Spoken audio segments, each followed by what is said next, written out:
A continuación, Quito TV. Quito TV, con el arquitecto David López, en Telesucesos, Canal 29.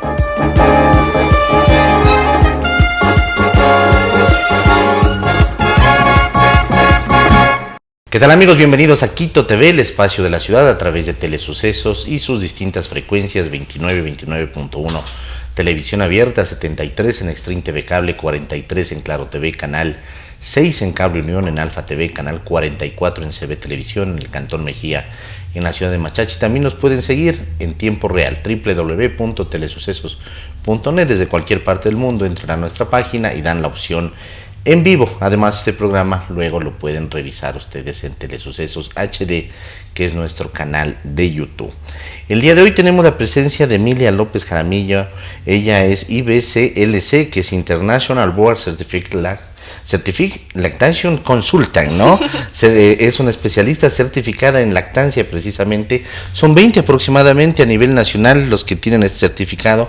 Emilia es una de ellas. Es directora de Mamanta. Mamanta, además, es una entidad que está especializada en todo el tema de la lactancia, la primera en Quito en la lactancia, desde el embarazo mismo, digamos, el parto y luego el destete, de lo que tengo entendido. Así que vamos a iniciar precisamente por ahí. Emilia, bienvenida, ¿cómo está? Cuéntenos un poco, ¿qué es esto de Mamanta? Muchas gracias por la invitación, Fausto. Gracias por el espacio, gracias por darle sobre todo el espacio a la lactancia. Estamos celebrando la Semana Mundial de la Lactancia. Esto se celebra en más de 170 países alrededor del mundo desde 1992, así que es realmente algo muy importante. Como enfermera neonatal y especialista en lactancia, tuve esta motivación antes de convertirme en especialista hacia la neonatología. Me gustaba mucho este tema, por lo que decidí con el pasar del tiempo en especializarme en el manejo de la lactancia, en el manejo clínico de la lactancia. Si bien en nuestra ciudad, en nuestro país, contamos con grupos de apoyo a la lactancia, hay centros que tal vez hacen preparación para el parto y quizá pueden guiar un poco a las madres con el tema de la lactancia. Desde el 2013 que este servicio se inauguró, no había un servicio formal en nuestra ciudad. Así que desde el 2013 se funda Mamanta, que es un servicio profesional de salud especializado en el manejo clínico de la lactancia, desde el embarazo hasta el destete. Desde el embarazo, parece que fuera solamente desde el inicio en el que nacen los niños y las niñas. ¿Por qué es tan importante desde el embarazo? Qué excelente pregunta. Y bueno, esto se da porque nosotras necesitamos con anticipación saber qué va a pasar en el posparto. Correcto. Te podría decir que el 90% de mis pacientes ya me buscan cuando ya dieron a luz y cuando ya se encuentran en el meollo del asunto y confundidas y abrumadas, pero las personas que han hecho consulta prenatal específica en lactancia tienen un nivel de ansiedad mucho menor, porque los nervios y todo existe, pero sí disminuye porque tienes información de antemano. Muchos de las recomendaciones o de los mitos que no tienen una fundamentación empiezan en el hospital. Que si tuviste una cesárea no tienes leche, que la leche viene después de 3 o 5 días. Cuando en realidad nosotros empezamos a producir leche desde el embarazo. El cuerpo se empieza a preparar para la lactancia ya desde el embarazo. Entonces, las madres y bueno, en esta consulta prenatal también está el padre, incluso se le invita a la familia cercana. Hemos tenido consultas con las abuelas, con los abuelos, porque van a estar en ese entorno, en el posparto, apoyando a la pareja. Entonces es importante que todos hablemos del mismo idioma. Entonces les explico cómo funciona su cuerpo, desde qué semana ya empezaron a producir leche, qué va a pasar en los primeros momentos, qué va a pasar si es un parto, una cesárea, qué deben pedir en el hospital, qué deben exigir en el hospital y hasta dónde obviamente llegan nuestras exigencias de acuerdo a cómo se dé el nacimiento de nuestro pequeño. Perfecto. Estamos precisamente en la Semana Mundial de la Lactancia Materna. Esto va desde el 1, es decir, desde el día martes hasta el próximo 7, que es día lunes. Esa es la Semana Mundial de la Lactancia Materna. Tiene su origen en el año 92, ¿no? 92. En el año 92. ¿Por qué se origina estas campañas? ¿Por qué se da lugar precisamente a que se tenga que que celebrar, digamos, o crear conciencia a través de esta semana de lo importante que es la lactancia materna. Claro que sí, bueno, llamaría mucho la atención que tengamos que hacer conciencia de un acto que se supone es humano y es natural, pero justamente se da porque en décadas anteriores a la celebración de la Semana Mundial de la Lactancia, estamos hablando que desde el inicio del 1900 se introdujeron las fórmulas infantiles. En 1900, parece que fuera algo nuevo, es 1900, ya tienen más de 100 años las fórmulas. Exacto, a finales del 1900, a finales del 1800, inicios del 1900 ya teníamos la harina lacteada con una marca específica, y esta fue evolucionando hasta lo que conocemos la fórmula infantil el día de hoy, con diferentes marcas y fabricantes, ¿no? Estamos hablando que es una industria de 70.000 millones de dólares al año. Wow. Entonces es un monstruo gigante y claro, la inversión en marketing es pues muy alta. Entonces la influencia fue tal que al día de hoy las generaciones hemos crecido creyendo que los bebés necesitan un biberón, que tal vez la lactancia también va acompañada de una fórmula. Esto tuvo más impacto en algunas regiones del mundo. Una fórmula bien utilizada y justificada su uso puede ser beneficiosa para un recién nacido, para un bebé, cuando hay ausencia de leche materna. Pero eso no pasa en todas las circunstancias, que pasa en países donde no hay agua potable, en lugares donde ni siquiera pueden hervir el agua, no hay las medidas de higiene. Esto se convierte en un factor de riesgo para la salud. Entonces, fueron estos países los afectados, entonces empieza a crear conciencia y denuncias, de hecho, sobre el uso de las fórmulas y que no se les está enseñando a utilizar adecuadamente y que de hecho se está impulsando el uso en poblaciones muy vulnerables que no tienen ni para pagar ni siquiera las condiciones para prepararlas. Entonces, las tasas de lactancia a nivel mundial empezaron a descender de manera alarmante. Entonces OMS, UNICEF, otros organismos empiezan a analizar qué está pasando y crean el Código Internacional de Comercialización de Sucedáneos de Leche Materna. Es súper largo el nombre, pero este código debería ser aplicado y cumplido en todos los países del mundo. En ningún país del mundo se cumple el 100% del código, y en el código reza que las madres no deben ser impulsadas a utilizar fórmula. Desde el embarazo no deberían recibir estas promociones, en el posparto no deberían recibir estas pañaleras con la fórmula, el biberón, no deben ser impulsadas a ello, ni en los hospitales deberían recibir biberones, fórmulas, etcétera, a menos que sea justificado. Entonces esto ya lo regula un código y pues 10 años después la Asamblea Mundial de la Salud ya lo establece como parte de las estrategias para promover, proteger y apoyar la lactancia. Y desde ahí se empieza a celebrar la Semana Mundial de la Lactancia como un recordatorio de que debemos promocionar nuestra alimentación natural, porque la alimentación procesada de las fórmulas ha creado un impacto muy fuerte a nivel de la alimentación de nosotros los humanos. Tanto así que a nivel mundial apenas 4 de cada 10 niños recibe lactancia materna exclusiva hasta los 6 meses. 4 de cada 10. Llega a los 6 meses de lactancia exclusiva en sus primeros meses. Y eso tiene consecuencias a posterior en el tema del niño, seguramente en el desarrollo cognitivo incluso. Claro que sí. Cuando los niños son expuestos a fórmula más allá de la leche humana, tienen mayor riesgo de desarrollar a largo plazo sobrepeso y obesidad. Entonces, sí estamos hablando de que ya hoy en día tenemos estudios que han demostrado esto, ¿no? A corto plazo son niños con estreñimiento, con gases, con alergias en su piel, que no la pasan muy bien, que se pasan quejando mucho. Pues es tan simple como pensar que la leche humana es para el humano. Entonces, por supuesto, esta fórmula infantil viene a partir, en su mayoría, ahora también tienen origen vegetal, ¿no? Pero la mayoría tiene un origen animal. Entonces la leche de vaca es procesada al punto en el que pues se convierte en fórmula infantil, la diluimos con agua y le damos a nuestro bebé. Entonces esto genera un impacto muy importante a nivel intestinal. Hoy en día, claro, cada vez son mejores porque pues tienen que serlo, ganan mucho, hacen mucha investigación al respecto, pero no es comparable con la leche humana. La leche humana se hace a partir de la sangre de cada mujer, por lo tanto cada mujer produce una leche específica para su bebé. La leche materna es un fluido vivo y cambiante. No es lo mismo la leche de una mamá que dio a luz un bebé prematuro que la que dio a luz un bebé a término. No es lo mismo los primeros días del posparto que un mes después, que 6 meses después.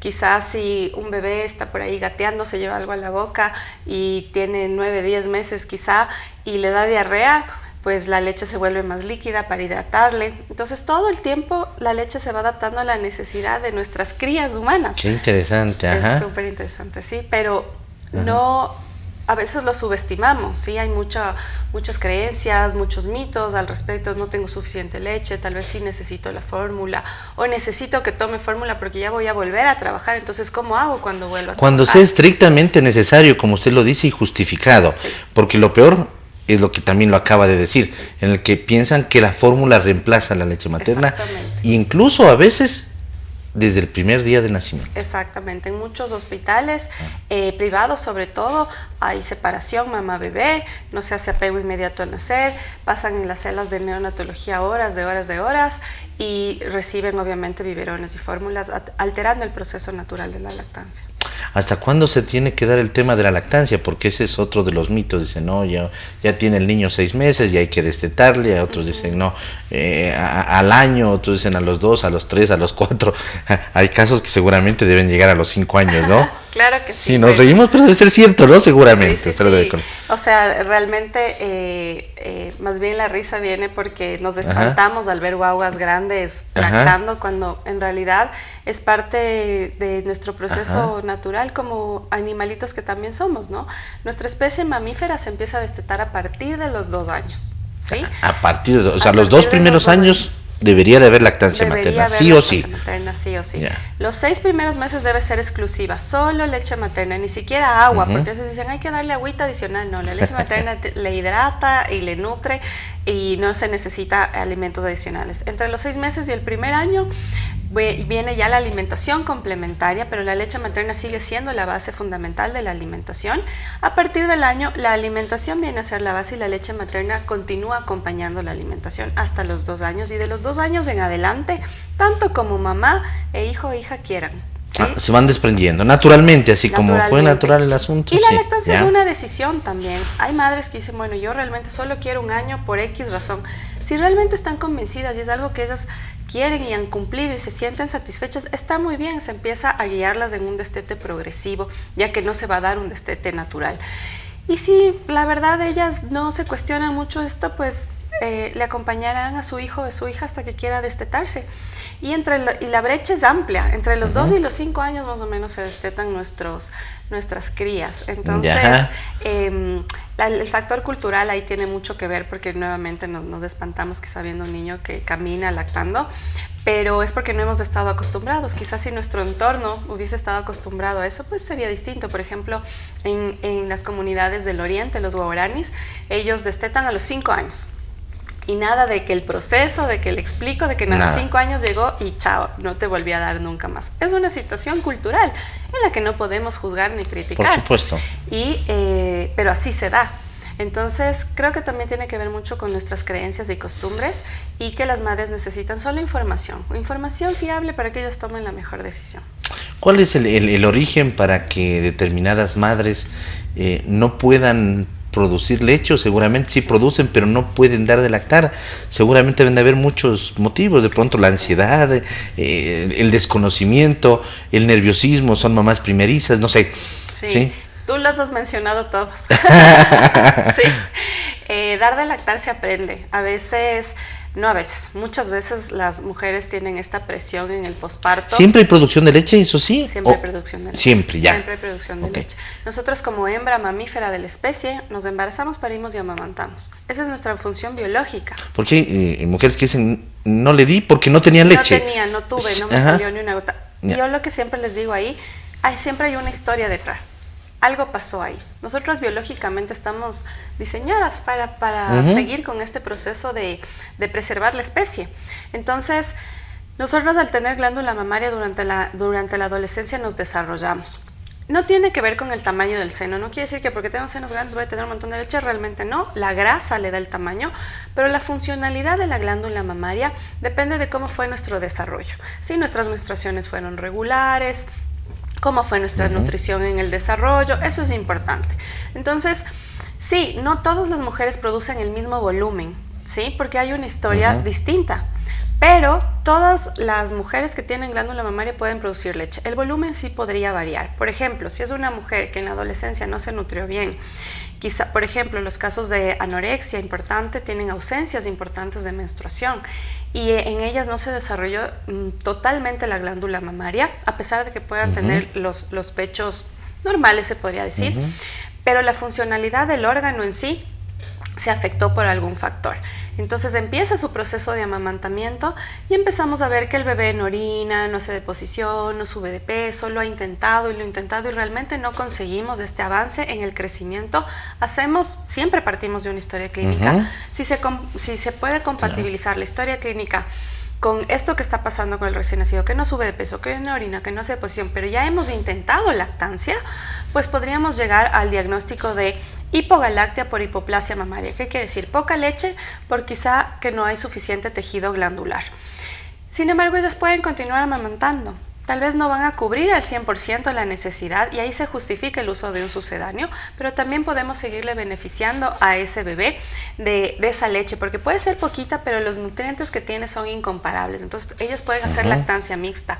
Ahora, la mayoría de historias es: yo no tuve leche, se me secó la leche, pero como te decía, siempre hay una historia detrás de eso.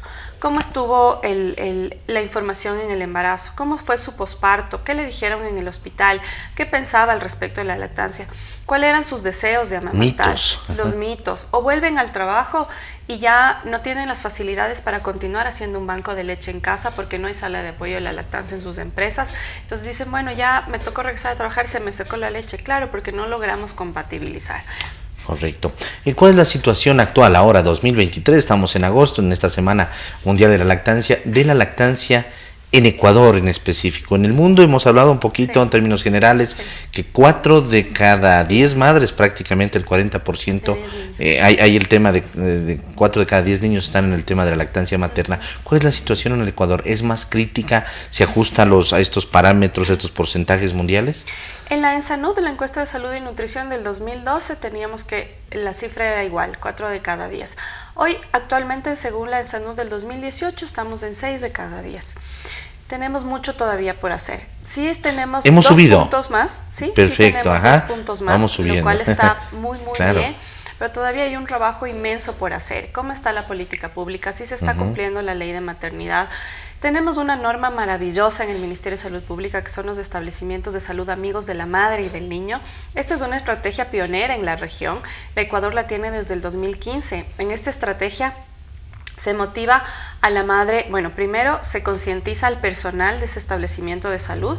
La madre debe recibir todos sus controles prenatales. En la parte prenatal también ya recibe educación y preparación para el parto y para la lactancia. En el momento del parto se promueve el parto en libre posición, por lo tanto respetado, intercultural, con acompañamiento. Entonces, es un momento, son hitos que estamos recuperando de cómo debería ser el proceso natural.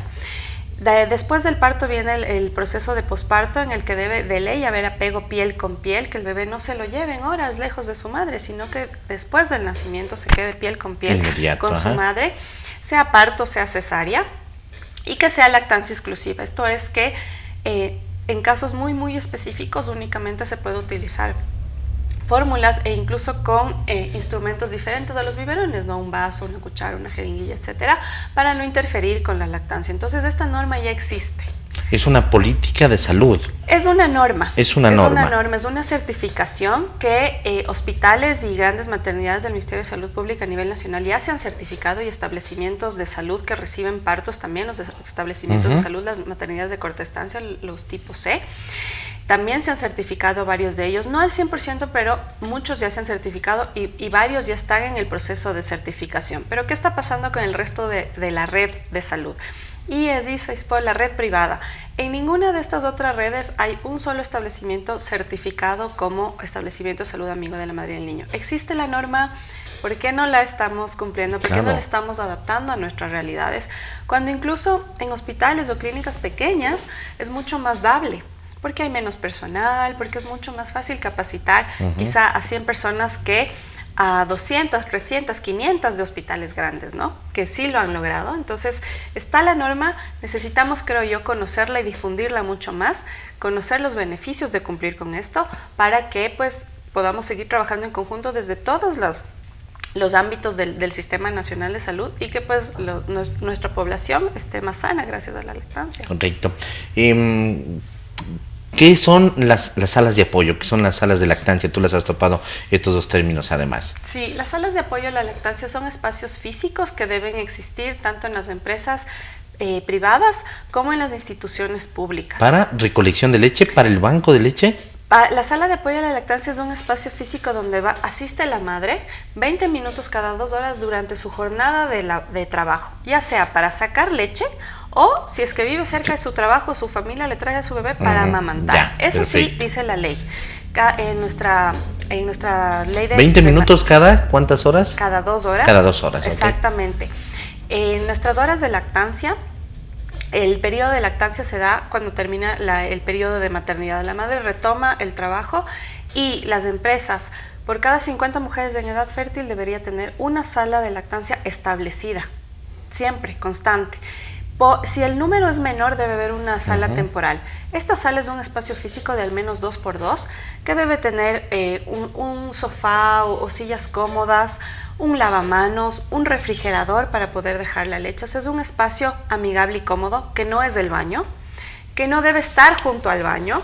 Nadie come en el baño ni prepara sus alimentos en el baño. Entonces, estas salas de apoyo a la lactancia fomentan que la madre pueda continuar con el amamantamiento una vez que regresa a trabajar. Actualmente en el país tenemos 220 salas de lactancia ya establecidas, ¿sí? Entonces se necesita seguir 220 trabajando a nivel nacional y necesitamos seguir trabajando al respecto y sobre todo hacer que la ley de maternidad se cumpla. ¿Sí?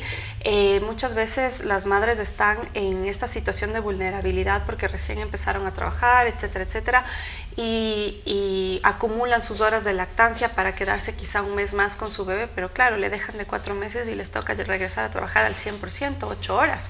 Entonces eso ya va haciendo que la tasa de lactancia vaya disminuyendo y afectando la salud de ese bebé. Correcto.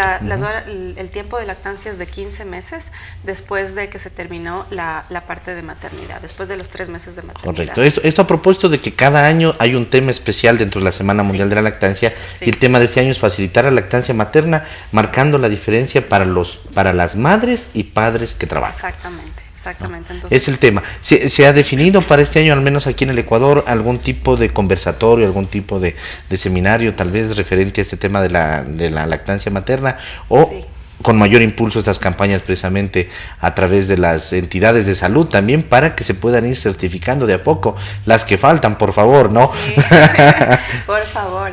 Bueno, a nivel mundial está la Alianza Mundial Pro Lactancia Materna, quien lanza el lema, y desde ahí tenemos descargables de todo el material para la difusión en todos los idiomas, y esto es de acceso pues libre y gratuito. Y como país, bueno, y en diferentes ciudades, a través del Ministerio de Salud, por ejemplo, aquí en Quito, el Ministerio de Salud Pública tuvo una feria de salud el 30 de julio en la Cruz del Papa, el domingo. El municipio de Quito tuvo un evento en el Museo de la Ciudad, presentó su sala de apoyo a la lactancia. Eso fue el sábado pasado también. Y a lo largo de esta semana, tanto en universidades, a través de hospitales, del Ministerio y en varios lugares se han realizado eventos y conversatorios, etcétera, etcétera.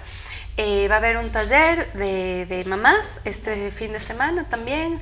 El grupo de IFAN Ecuador. IFAN es la Red Mundial Pro Alimentación Infantil. Tenemos la representación de Ecuador. Esta es una entidad sin fines de lucro al que pertenecemos varias personas que nos dedicamos a la lactancia. Y como grupo hemos coordinado con el Hospital de los Valles. Ellos nos han dado un auditorio y podrán asistir las madres a una mañana de talleres, de información sobre la lactancia entre las 9 de la mañana y el mediodía. Entonces hay varios eventos y varias cosas que se hacen en diferentes lugares gracias a la Semana Mundial de la Lactancia. Y de hecho, ahora ya también hablamos de que agosto es el mes de la lactancia, porque qué bien. se dan eventos mucho más allá de eso, porque muchas veces las personas están en vacaciones en esta época, entonces ya retoman actividades y pues empiezan los eventos a lo largo de agosto. Por ejemplo, en España se hace en octubre la celebración porque justamente este es un mes en el que todo el mundo se va de vacaciones. Correcto. Sí. Muy bien, Emilia. ¿Qué le podemos decir como mensaje final a las mujercitas, a las mamás que nos están viendo, a las futuras mamás que están además en esa etapa de embarazo o a las que ya dieron a luz pero que tienen dudas sobre el tema de la lactancia? ¿Cuál es el mensaje que les podemos dejar? Bueno, infórmense, traten de contactarse con un profesional de salud, con un especialista en lactancia si es posible, hagan la consulta prenatal con su pediatra, coméntenle sobre sus deseos, que ustedes tengan acceso a información fiable, que conozcan sus deseos, tanto el ginecólogo, el pediatra. Es importantísimo la preparación prenatal, eso va a hacer que ustedes tengan información con anticipación para que ustedes puedan tomar las mejores decisiones en cuanto a la alimentación de sus bebés desde el primer momento. Infórmense y acudan a consultas con especialistas certificados. Muy gentil, Emilia, por haber estado aquí. Fausto. A la orden, ¿no? Emilia López Jaramillo, consultora internacional certificada en lactancia materna, ha estado el día de hoy con nosotros. Ella pertenece además a lo que es Mamanta, es la directora de Mamanta desde el 2013, servicio especializado en el manejo clínico de la lactancia desde el embarazo hasta el destete, siendo este el primer servicio especializado en el tema en la ciudad de Quito. Mamanta le pueden encontrar en redes sociales. Sí, para más información tengan. En Instagram, como Mamanta, en Facebook. Sí, ahí nos pueden encontrar sin ningún problema. Correcto, porque seguramente dudas particulares deben de surgir a partir de esta entrevista, entonces pueden ir a redes y ahí estarán los números de contacto también para comunicarse con Mamanta y con Emilia López. Muy gentil por estar aquí. Gracias. A la orden, amigos, como ya lo dijimos, Emilia López ha estado aquí, consultora internacional certificada en lactancia materna, hablándonos del 1 al 7 de agosto, la Semana Mundial de la Lactancia Materna, que ahora se ha extendido prácticamente al mes entero. Agosto, mes de la lactancia, o como dijo en el caso de España por el tema vacacional, en octubre lo celebran el mes de la lactancia. Amigos, que pasen bien, hasta la próxima, felicidades. Las opiniones vertidas en este espacio por la producción y dirección del programa son de exclusiva responsabilidad de sus autores y de quienes intervienen en ellos.